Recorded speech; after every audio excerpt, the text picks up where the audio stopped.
Hi. Hello. Sophia, we've done about, I'd say, 12 episodes of this now? Is it that many already? It has been. Wow. Yeah. We started this project this year for both of us just trying to expand our own understanding of creativity and you expanding your creative journey. Exactly. What has that journey been like for you? It's been amazing, and I think you came to me at a really good point, because I've been modelling for a year now, and it got to a point where I was like, I'm creatively frustrated and I miss hanging out with other people that are creative as well, because I think you bounce off each other's creativity, you help each other, and I think I was starting to lack that. And it's funny because I put it out to universe. I was like, I want to do more art. I want to be surrounded by people that are doing similar things to me. And that's when you messaged me on Instagram and was like, hey, do you want to do a podcast on creativity? I was like, what? This is mad. And it's helped me massively because I've got to meet other creatives and I get to hear about their stories and about how they've kind of gone about things and how they've taken their creativity further in life and turned it into a career. And for me, that's super inspiring and really helpful. Have you learnt any tangible lessons?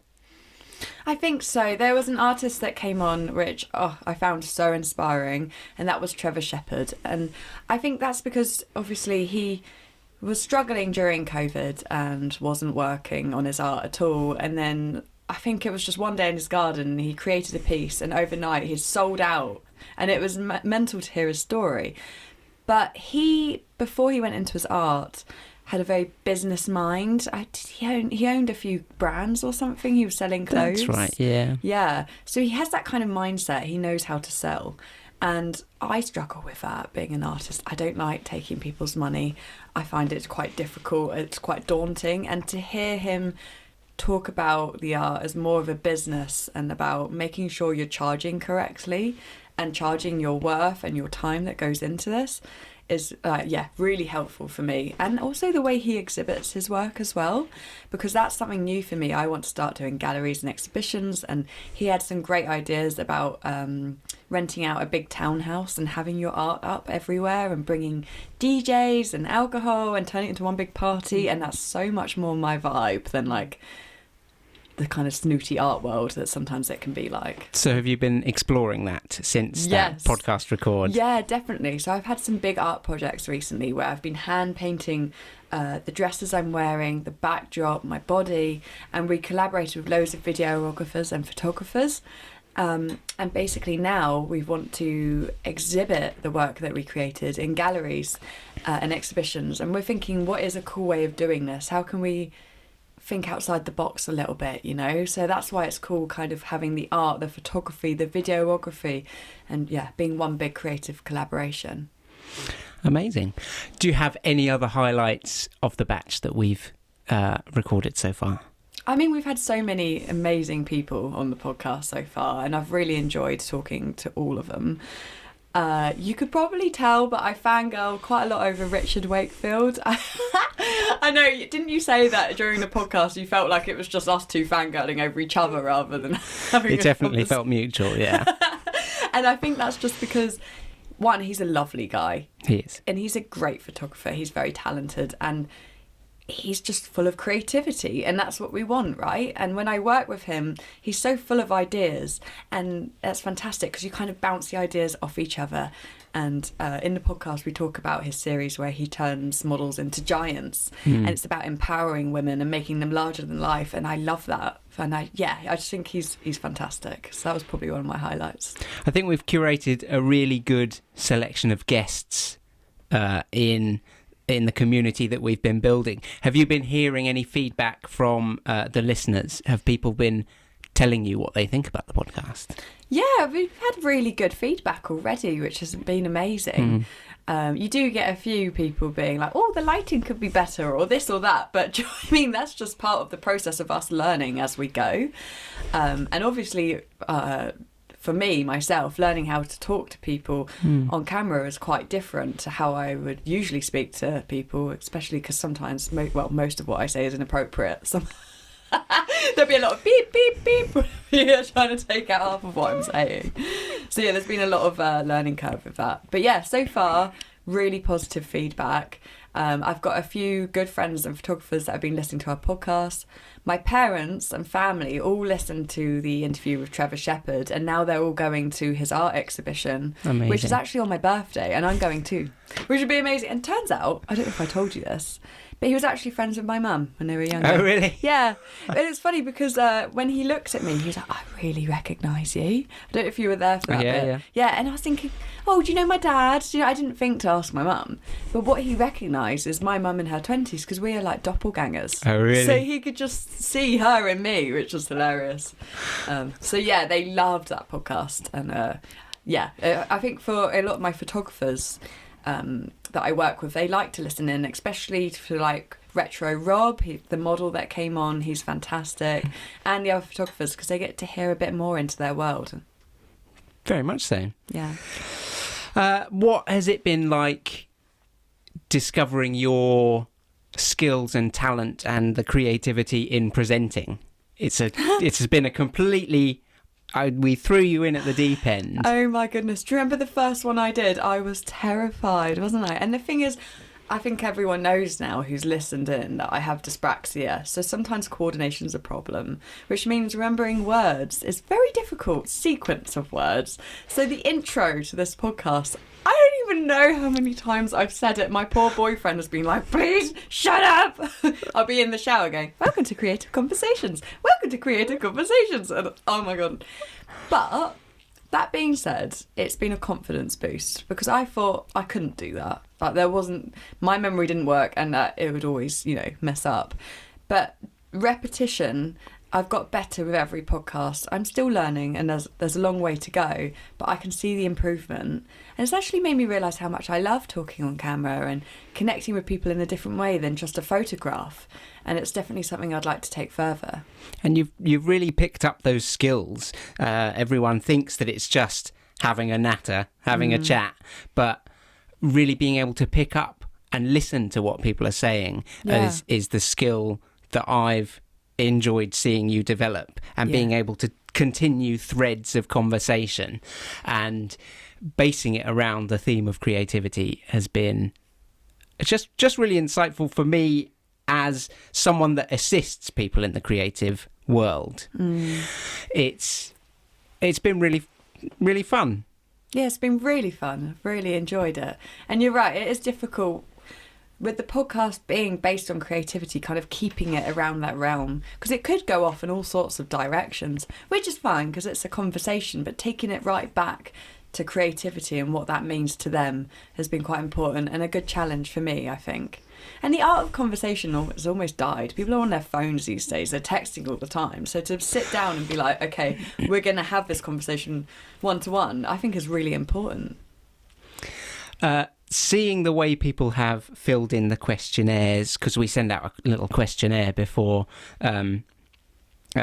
people come on, and it's so interesting seeing what people see in their own lives as highlights. And like some people just have what feels like a little minute detail to their life that they think is interesting, and then there's people that just sort of brush off, yes, I've worked with these people, but loads of celebrities, so like whatever, it's just part of the job. Yeah, it is what it is. Yeah, it is really interesting reading their notes prior to it, because sometimes they really throw a curveball in. Like Simon Carter that we interviewed earlier, he's a circus performer.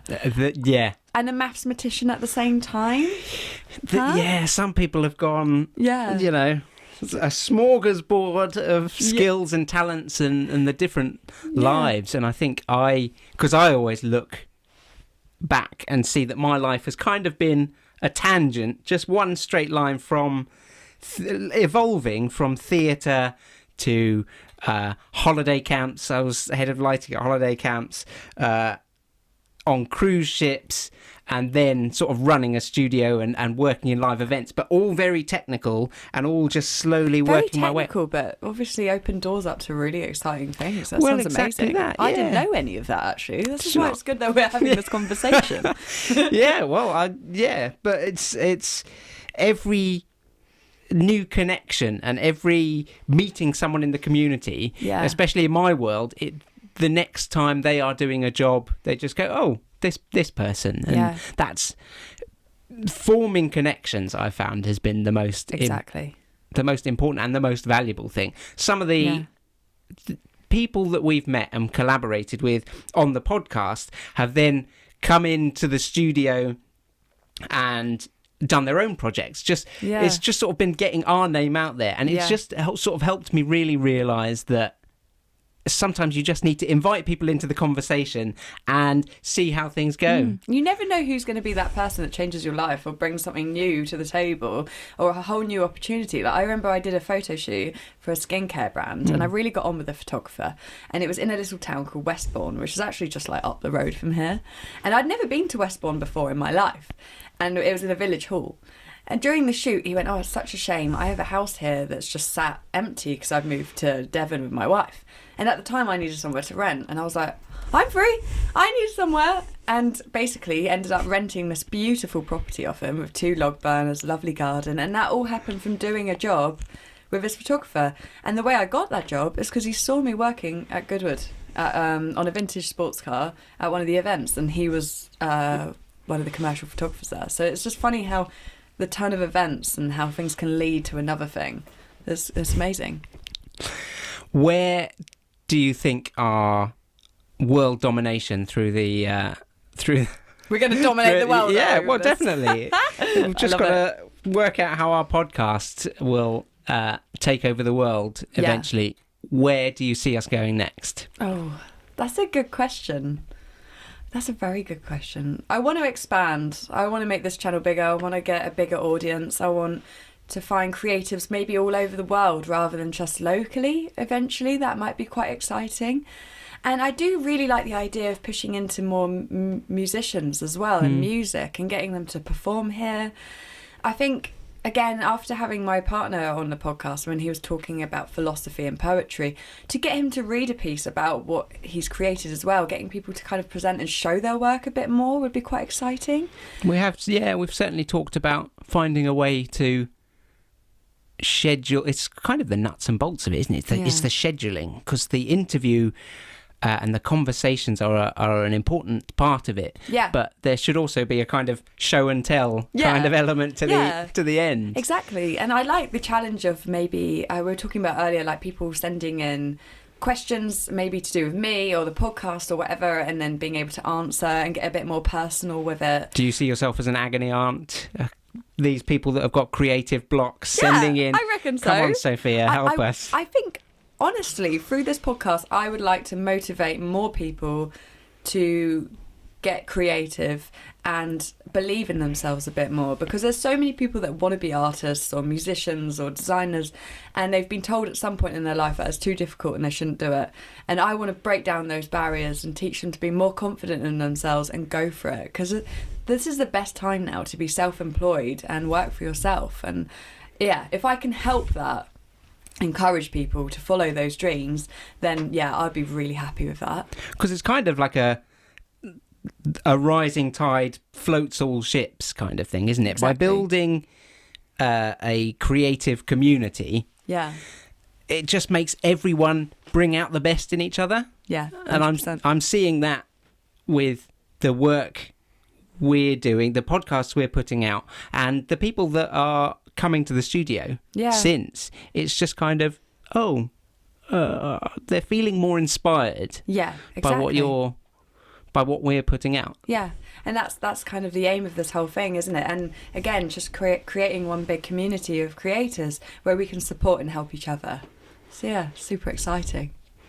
Amazing. So the first time we met was when you were modelling here for a photographer hiring the studio. What's your experience been like of the studio? It was amazing, actually, and I was quite shocked because obviously I literally live up the road from you guys, and usually for photo shoots I'm travelling all over the country, trekking around with massive suitcases. So when I found out that there's an incredible studio just up the road and no one's taken me there before to shoot, I was like, what is this? So it was super exciting, and when we got here I was amazed by the space that you have. Like, that infinity curve is absolutely huge. I haven't seen many like that, really, of that size. And you've got all that movie lighting from the ceiling too, which is fantastic. It's very different to a lot of studios I've worked at before. And I also love the fact that the studio is surrounded by beautiful greenery. It's a lovely location. I can imagine shooting here in summer would be fantastic, which I haven't actually managed to do yet. I'm pretty sure it's always been around winter time, so I'm excited to see it, especially like spring and stuff as well. Yeah, absolutely. With the amount of hybrid shoots we've had where people have come in for sort of portraiture and then gone out, because we've got the paddocks with the horses up there, and then we've got the woodland at the top. And yeah, it's a lot of people have really enjoyed shooting. It's a really lovely location. And I'm hoping at some point, now I'm working with more videographers and creators, like I want someone to use that green screen of yours, because that looks fun. Like I want to do something mad. Like I want to be dropped into one of my own paintings. Like you could do that, couldn't you? If I wore green, then I could blend in, you could put the painting in the back. I don't know, I'm just going, my brain goes, you know what I'm like. But exactly that, but that's the point of having the blank canvas approach, because with the green screen we've got a green screen turntable as well. Really? So you could be up rotating. No way. Yeah. So it's all it's like a playground here. Exactly. Yeah. And it's been years of just like one-off projects of, oh yes, we can build this, we can do that, and sort of catering to some really interesting people, but it's left us with tools and kit and setups that we can do anything. So we just really enjoy people telling us what their creative vision is. Yeah, I think more people need to find out about the studio, really, and I think that's good that we're doing this podcast, because hopefully if I can help, by sharing it on my socials, because I think more people should work here, because there's so much opportunity. So yeah, it's a brilliant place, it really is. Brilliant. Yeah. Thank you very much. Thank you.